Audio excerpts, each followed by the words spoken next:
let me see if your screen is, yeah, your screen is visible. You Perfect. see the transition among the slides?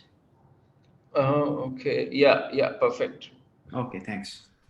Okay. So, Dr. Kumardeep Chaudhary is working as a senior scientist in the field of biomedical big data analytics at CSIR IGIB, New Delhi. He earned his PhD in bioinformatics from CSIR IMTech, Chandigarh in 2016. During doctoral study, he was involved in the development of more than 20 public domain resources and prediction servers addressing the important questions from life sciences domain. He has acquired over 4,000 citations from his research work so far from more than 60 high impact international publications, including many book chapters and reviews. He was the recipient of University Gold Medal in BSc 2007 and BIRD Award in 2018 for his outstanding contributions in the area of bioinformatics and functional genomics, which was conferred by BioClues organization. He is also serving as an associate editor and reviewer of many peer-reviewed journals. He has expertise in medical informatics, database management system, machine learning, deep learning, data analytics, and population genetics. With that, thanks Kumardeep for giving us time to speak about it, your work, and we are eagerly waiting to hear you out. And over to you, Kumardeep. Thanks a lot. Thank you, Devarka. Very good morning to everyone, and thank you for the kind introduction. Since the agenda of this summit is to promote the open source tools or the data sets in the biological domain or the health sciences, I have restricted my talk to the most of the work I had done during the part of my PhD work, and I'll be talking about the use of the machine learning and the data analytics which we had done for identifying the novel cell-penetrating peptides, which are one of the best delivery vehicles for an array of cargoes, including siRNAs, DNAs, or antibodies, etc. So to set the stage, I'll start with the introduction first. If we look at the generic drug discovery pipeline, and most of us, we might now, by now, might be familiar with different phases of the clinical trials. But before that, we have a preclinical research phase where we, dig out millions or trillions of compounds, or you can say the molecules, and we narrow down those compounds to the leads, hits, and eventually the leads. So here, I guess the most impact bioinformatics can made in order to reduce this time span of 3 to 6 years to, let's say, 1 to 2 years or something like that, in order to identify, the lead compounds. And we also, in this schematic representation, we can correlate the phase one part of the clinical trials with a couple of hundreds of volunteers. It correlates well with the safety of the compound or the molecule, which we are, destined to put forward in the subsequent phases, where phase 2 and phase 3 are the scaled up versions, more concerned about the efficacy of the given compound or the molecule. And the phase 4 is related to the pharmacovigilance and the post-marketing strategy.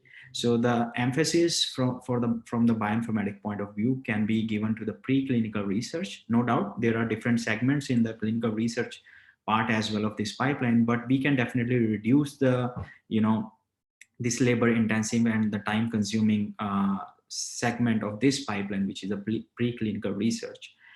And when a drug or a given molecule is administered in the human body, we are more concerned about these 4 key terms, which means the drug, if I take, from the legend, the blue square is the free drug, and the round, yellow round is the nanoparticle, which is one of the drug delivery vehicle.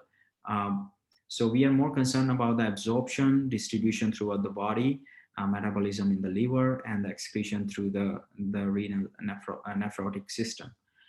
And to have a better drug molecule, the ADME properties of the potential drug molecules, they are ascertained beforehand, so as to minimize the failure of the the molecules on which a company or a group or research group is banking on. And if we talk about the different types of the delivery systems, we do have the cell-penetrating peptides, the micelles, liposomes, nanoparticles, and the nanotubes, which are, the literature is coming up with these more advanced ones. So my talk will be restricted to the CPPs, or the cell-penetrating peptides. On the left, we can see the conjugate of more than one delivery system, which is the micelles, CPP, and the cargo, which is the siRNA. In the lower panel, you can see different types of the cargos ranging from siRNAs to small molecules, peptides, antibodies, or proteins, and the plasmids.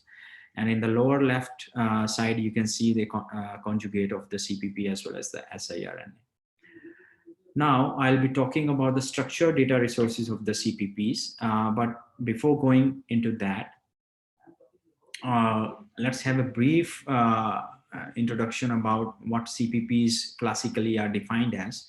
So they are basically, in general, less than 30 amino acids long peptides, often cationic, means they have the overall positive charge, net positive charge, and they do have the inherent ability to enter the cell, which is agnostic of the receptor, which means they don't, on a majority basis, they don't need the specific receptor to get internalized into a given cell.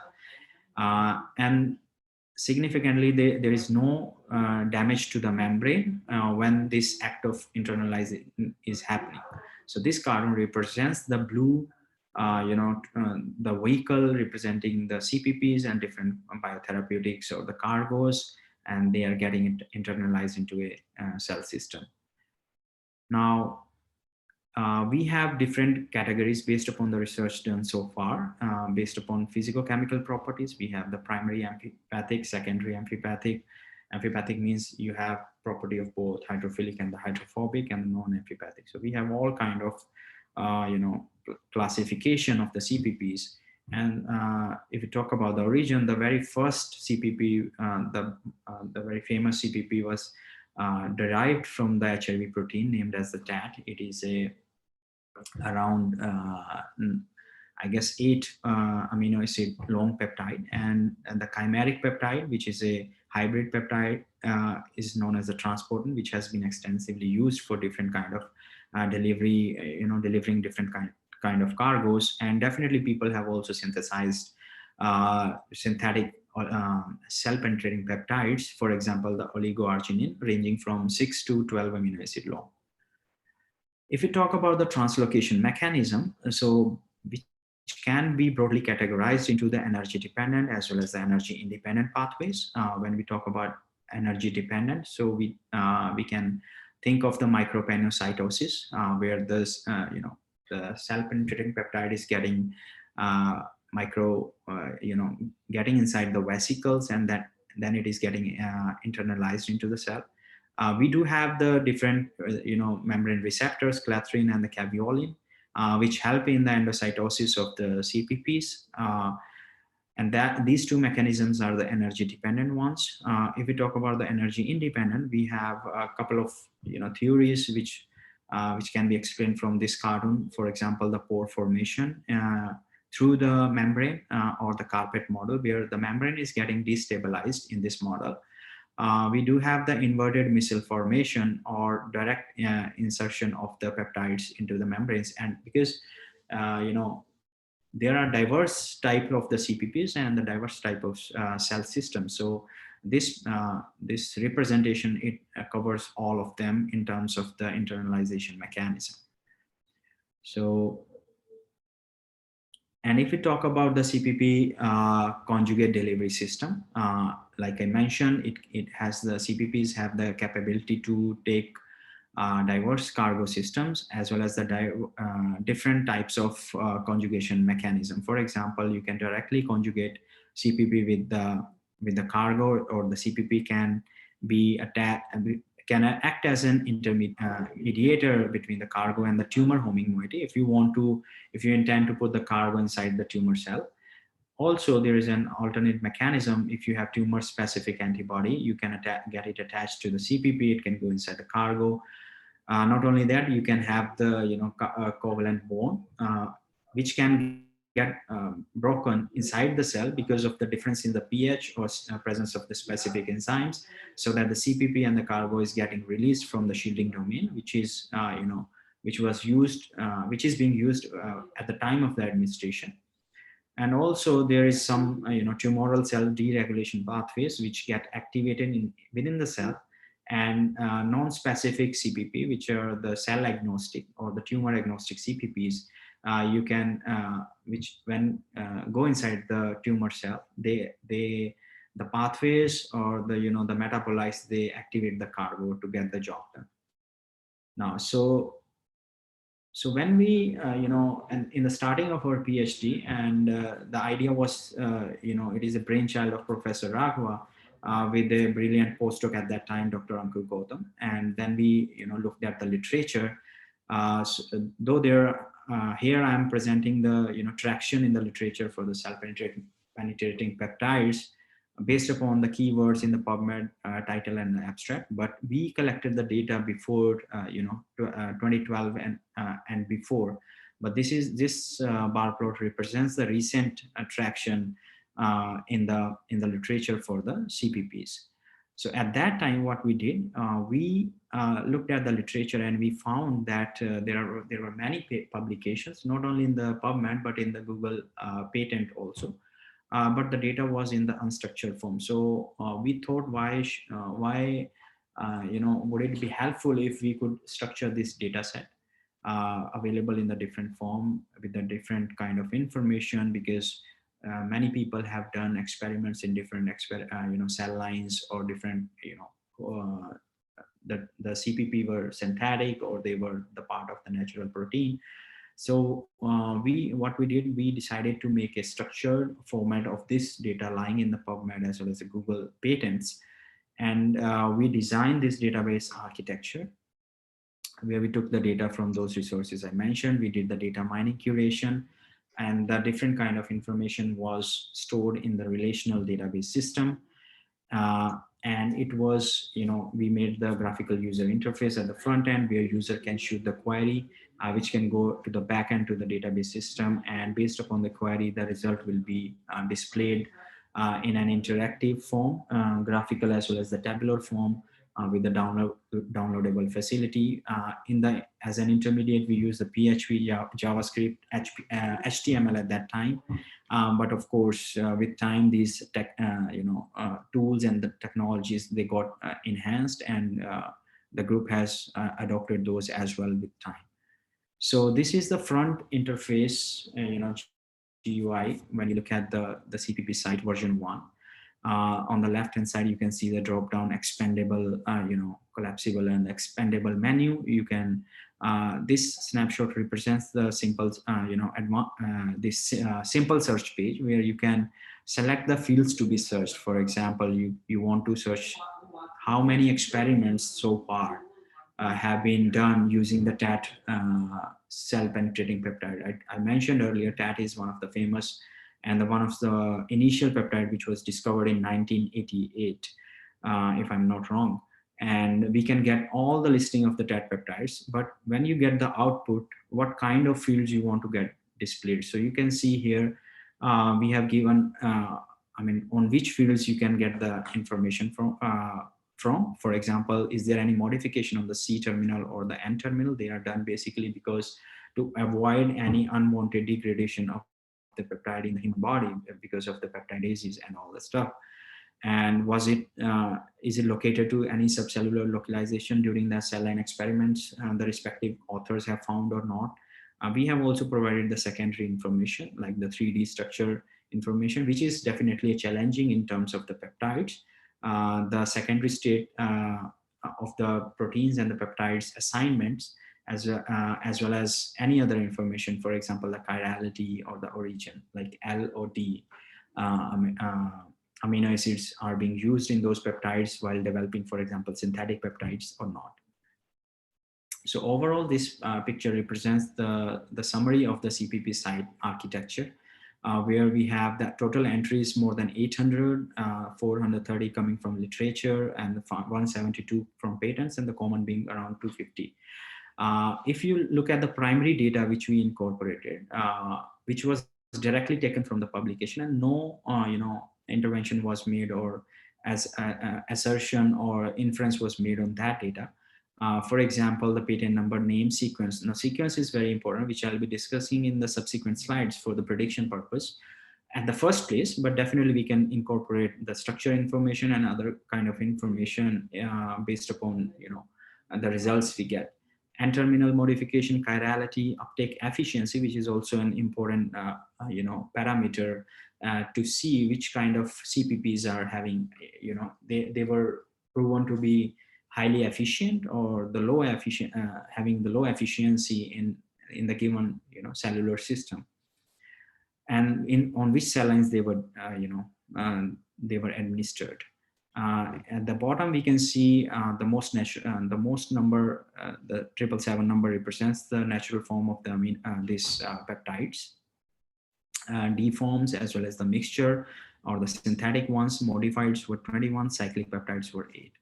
And these the bars on the sides, which is the peptide analysis and the analysis tools, these were the modules or the computational small algorithms, or using third-party algorithms as well as the in-house scripting which was incorporated into that database in order to assist the users to get the secondary information, which means we use some of the information from the primary data, we process that information, we perform some logic, for example, the peptide structure, and we provided that information in the CPPSite resource as well. So this will be helpful to narrow down the possibilities. Let's say if someone is exploring for a specific criteria, they can narrow down their search based upon these features as well.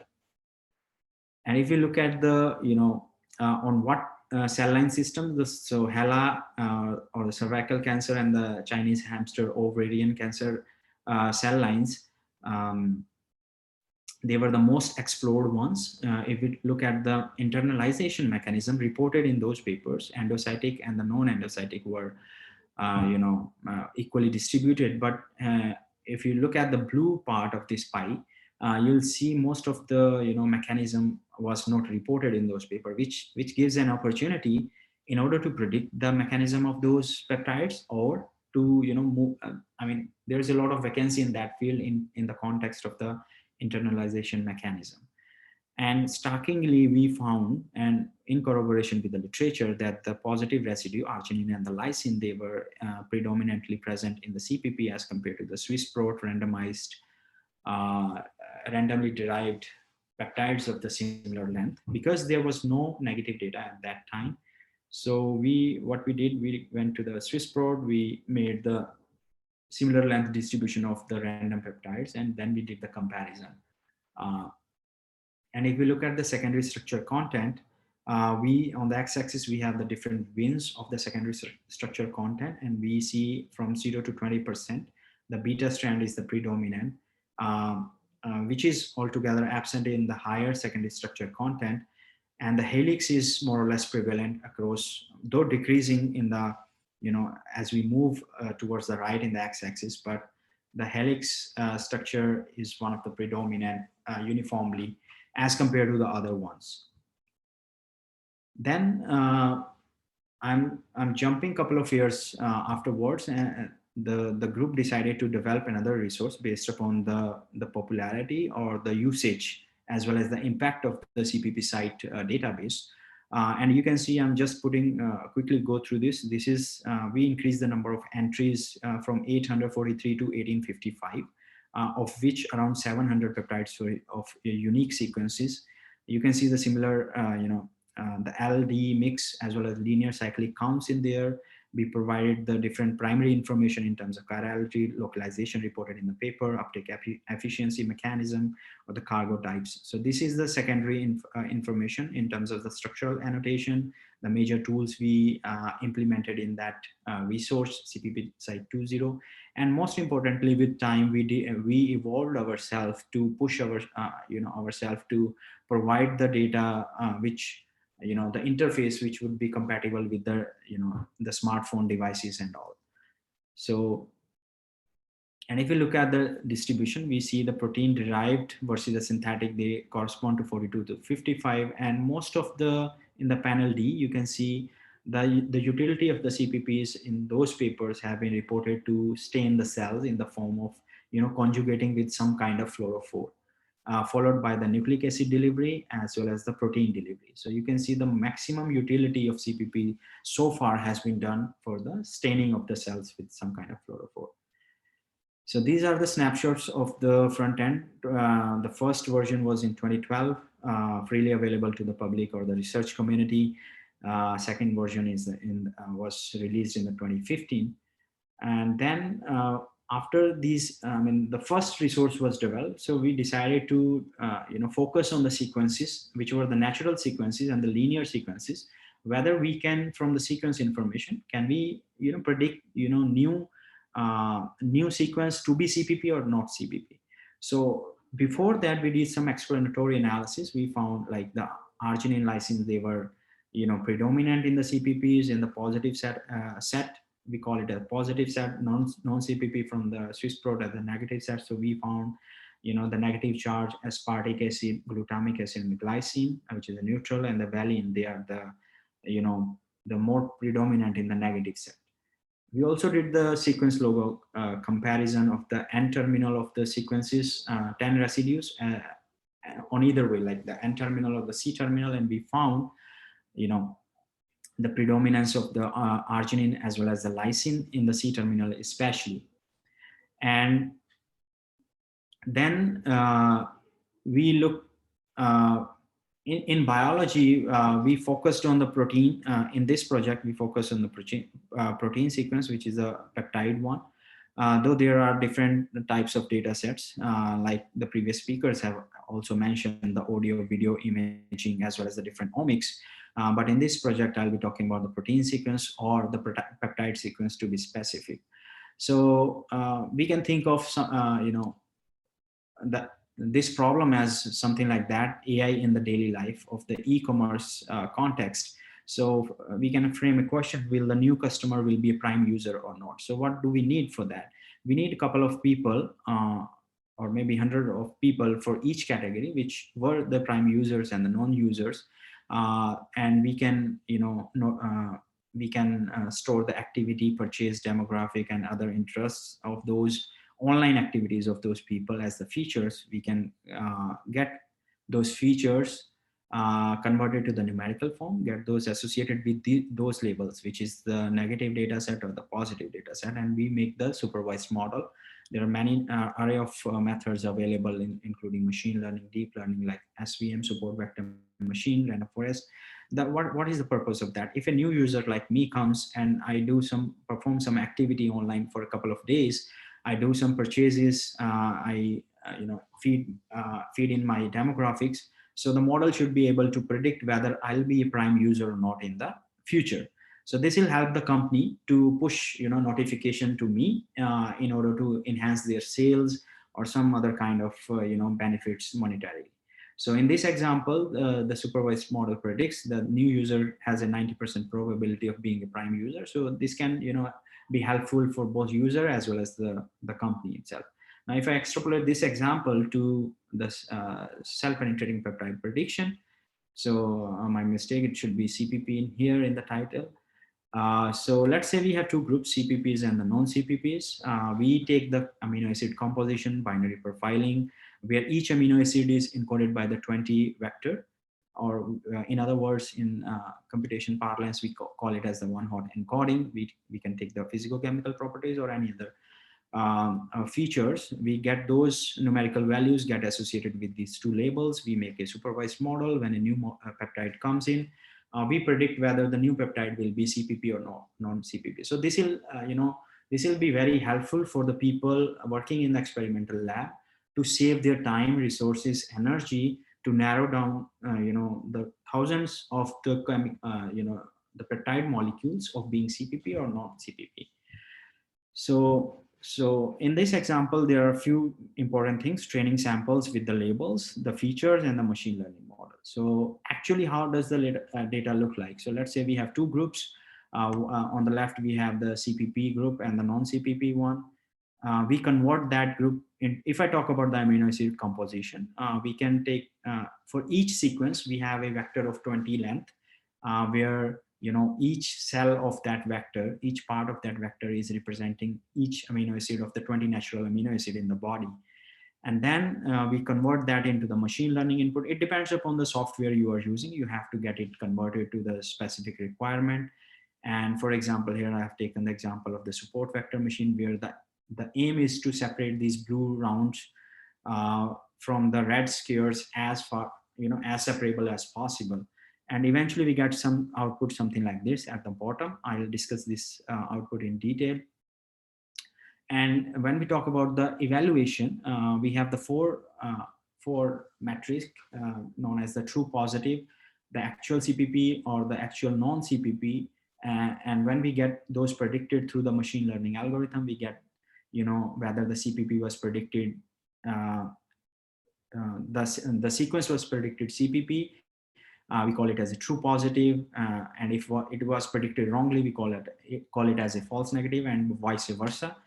So these are the four main matrices. But as question was asked in the previous lecture also, we have the F1 score, we have the AU-ROC plots, AU-PRC curves. These are the many methods which should be taken into consensus when deciding to select the best model. And for our paper, for the prediction of the cell penetrating peptides, which we named as the CellPPD, we use the different features known as the composition, dipeptide, binary profile, and the hybrid. In hybrid, we use the motif information, or in other words, you can think of like we took the information from the biological domain using me-mass software, and we put the weightage. If we could get the the motif presence in the sequence, we put the weightage in the score, in the prediction score of that sequence to be the CPP. And here we have I'm showing the 5 matrices: sensitivity, specificity, accuracy, and the MCC, and the area under the curve. And here we have got, for the hybrid, we have got all the matrices higher than that of the composition, dipeptide, and binary. Now this comparison is within our data itself, but when we looked at the literature, we found that there were a couple of papers who have also done the prediction for the cell penetrating peptides discovered before our CPPSite resource. Before going into that, we did another experiment within our dataset. We made 3 datasets to see how the machine learning algorithms or the hybrid model it works in the for these 3 datasets. So the main difference of the dataset 1, 2, and 3 is that the for the positive data is around 700 peptides, and the negative data is from randomly selected peptides from the Swiss prot, which is a very easy comparison. But for the CPPSite 2 and 3, we put more stringency in the comparison, where in the CPPSite 3 we took the highly efficient CPP to be the as a positive data set, and the very low efficient CPPs in our database as the negative data set. And if you compare the any metric, you will find the minimum the lowest performance would be in the CPP3 data set, which makes sense because here you are comparing the good oranges with the bad oranges. Now in the CPPSite 1 data set, you are comparing the CPP sequences with that of the random sequences from the Swiss prot, which is an easy comparison. And here from the hybrid model, we got it is a comparison of different parameters of the me-mass software based upon the e-value. We reached up to the area under the curve up to 9. You can round it off as a 0.98. Just to put the things into perspective, if that those multicolor line would have been here, it would have been perfectly incorrect. If it would be lying on the diagonal, it would be random. But and since it is close to the perfection, so the value closer to the 1 means we are having a good prediction in case of separating CPPs, at least in the CPP dataset 1. little lower than little lower in CPP dataset 2, and then the lowest in the CPP dataset 3. But still in the CPP dataset 3, it is still reasonably good. And then we looked at the literature, and we compared our performance with the previously data set. So there were two limitations. Number one, the data size of those papers was very low, and that they have reported the previous accuracies represented in the, mentioned in the column 2. And our hybrid model, we have the accuracy in the last 3 columns, and we see the last column represents the highest accuracy as when performed on these 6 previously published data sets. So we have done different kind of comparisons of our model prediction models with that within our data set, within different feature generation data sets, and within the previously reported small data sets. So then after doing all this exercise, we put all our best models on the freely available web server known as the CellPPD, where you can submit a peptide sequence. It will generate all possible mutants, which will be helpful in designing the new, the single mutant variants of those initial peptide sequences, which will be represented by, the 20 amino acid raised to the power length of the sequence you wish to select. And you can sort the peptide based upon the various physicochemical properties we are providing with that. And you can extract the best CPP to take it forward to the wet lab experimentation, and you can repeat the round for the next round. And we call it as a CPP design cycle. And this is the interface of the CellPPD web server. You can see user can put the input sequence. It is a single sequence submitter page, but we do have multiple peptide sequences where you can put in the batch mode. We have given 2 models, SVM based and the SVM plus motif, which we call as a hybrid model. You can select the physicochemical properties. It will pop up like something like this within no time. And you can sort it out based upon the SVM score, as well as any other property, physicochemical property, based upon the question you are handing or in which cell line you want to test a given specific sequence. This is another snapshot where I have compared the SVM output with that of the hybrid output, SVM plus motif.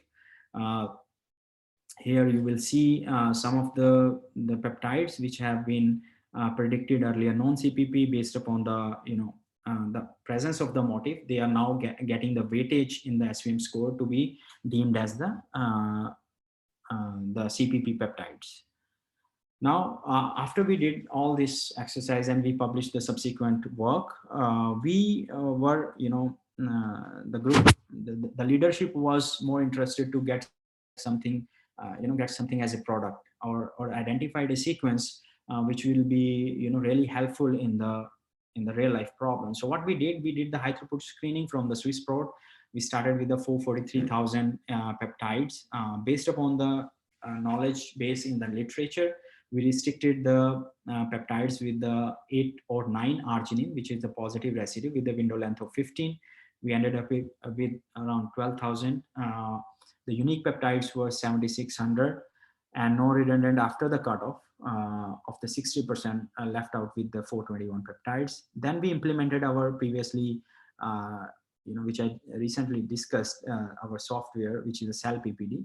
And we took the SVM score of greater than 0.50, which turned out left us with 356 sequences. And we removed any peptide with the negative charge residue, because if you recall in the bar plot, I mentioned the negative charge residues were depleted in the CPP data set as compared to the random Swiss prot data set. And based upon the knowledge in the literature, we made 3 sets. We first took one peptide directly from the unique peptide from the UniProt. Then we made 2 groups where one group was picking up restricted to the peptides with the RXXR. X means any of the 20 amino acid. Motif had the C terminus, and one was with and without that. So eventually we ended up with the 8 peptides. So this is the list of those 8 peptides. You can see the source organisms are diverse, and excuse me, and we have a somehow more or less comparable length of those sequences. And this is the physicochemical properties in terms of the number of positive residues. Arginine, tryptophan is with uh, the complex structure. Proline, which would be responsible for changing in the secondary structure or the tertiary structure of the protein or the peptide. And the net overall charge, CellPPD score from our software, and the percentage of the helicity. So why I'm talking about the structure here? Because in literature it has been shown the helical nature of the peptide is helpful in internalizing any structure related to peptide or the protein. So these are the 8 candidates we selected. You can see the P3, 4, 6, and 8. They are showing comparatively higher helical structure as compared to rest of the 4. And there is a concept of the helical wheel, where if we look at the helical structure from upward, we see a clear-cut separation in the P8 with the arginine residue with rest of the mixture of those, as compared to the P4, because then we took all these 8 peptides to, the whole of this work was done by, led by Dr. Ankur Gautam, the then postdoc in the lab. And this bar plot shows the mean fluorescent intensity as compared of the reference, which was the TAT, which was set to the 100. And you can see different P1 to P8 peptides. You see the P8 peptide internalization manifolds as compared to the reference, which was the TAT. And thus MTS assays for the cell viabilities for these 8 candidates as compared to the TAT. You can see most of them were, as a function of different concentration, there was very little cytotoxicity as compared to the first bar, which is representing, the reference. And this is another view of, when the P8 peptide, which was the manifold internalized as compared to the TAT in the previous bar plot, when the GFP, green fluorescent protein, was added to that, you can see more than 2-fold increment in terms of the, internalization of the represented by the mean fluorescent intensity, as well as the percentage of the GFP positive cells. So, and then the group, the leadership and the key players in doing the wet lab experiments, they applied for the patent application, and it was the application under WIPO PCT. It was published it was published and got online as an application in 2015, which was a very good thing, because for a lab who was, who was expert in doing the computation biology, was transitioning based upon the selecting thousands of molecules, selecting the hits, and taking the lead into, thinking with the thinking to take the lead into the market. And this is the overall CPP research and the impact so far. And the group started with 2012 with the publication of the CPPSite resource. And at the bottom, you can see the traction across, in the scientific community, which is represented by the citation, and the source is a Google Scholar. In 2013, the prediction software in the form of a freely available web server was published. In 2015, INTP8, which is the top candidate or the lead, was taken for the further wet lab experimentation. The application for the patent was, it came online. In 2016, the second version of the CPPSite resource with 1800 and above sequences was, sequence entries was published. And other wet lab experimental papers, which were represented by these, having these citation 14 and 40, they were published as well. And I recently came to know in 2018, the modified, because I mentioned in the starting, we took only the natural amino acid with the linear sequences. But in 2018, they went ahead one step, and they took, they took the challenge to predict the CPPs, which were, who were having, modified sequences as well. Not only that, this table shows the growth of the artificial intelligence or the machine learning in the peptide CPP prediction field. Now, if you see, these are, arranged year-wise. So, and the CellPPD comes here somewhere here in, 2013. So here we see before CellPPD, none of the data set or analysis or whatever thing they have done in the respective paper was available online. So it is also, we feel kind of proud that it inspires, other people in the scientific community doing the research to, release whatever work they have done for the scientific community to help the public by and large. So that is the bottom line message I have put this slide for. And if we think that the CPPs are restricted to the human cell lines, it's not like that. And the people have shown in the Saccharomyces cerevisiae cells, they have shown the high penetrance of the H8 peptide. They named it in their experiment to be more efficient than the references. In this paper by Chug et al. In the triticale, which is a hybrid of the wheat and the rye, in and that plant's protoplast, they have seen the transportin, which is one of the initial CPP discovered. It has a multifold internalization capacity, as well as this is paper I have put intentionally, which has cited our bioinformatic tool CellPPD to select the key peptides, and then they went ahead in the wet lab experiments. So it was not only our lab, but the people across the globe who are using highly the CellPPD software or the web server to identify the novel cell penetrating peptides. And in summary, I talked about the two resources, CPPSite version 1 and 2, prediction and the designing in form of a cell PPD, which is helping many people across the globe. Experimental validation, which was taken by the other lab members at that point of time. And these are the other public domain peptide resources, which I was part of, partially or fully.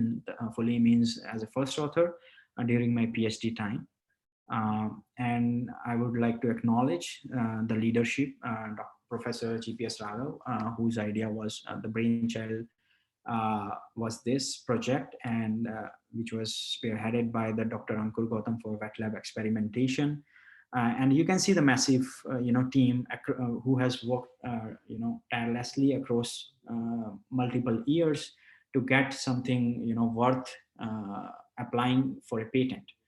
And last, Dr. Hemraj Nandanwar from the CSIR Impact, who is also the co-author in the patent application. So another point of showing this slide is you need to do collaboration in order to do interdisciplinary work, because personally I belong from the computational background, but if you try to work, try to extend yourself, stretch yourself, and you collaborate with the people with the complementary skill set, you can achieve novel things and attain more heights. So with that, I like to conclude my talk, and thank you for your patience, and I'm open for the questions. Thank you, Kumardeep.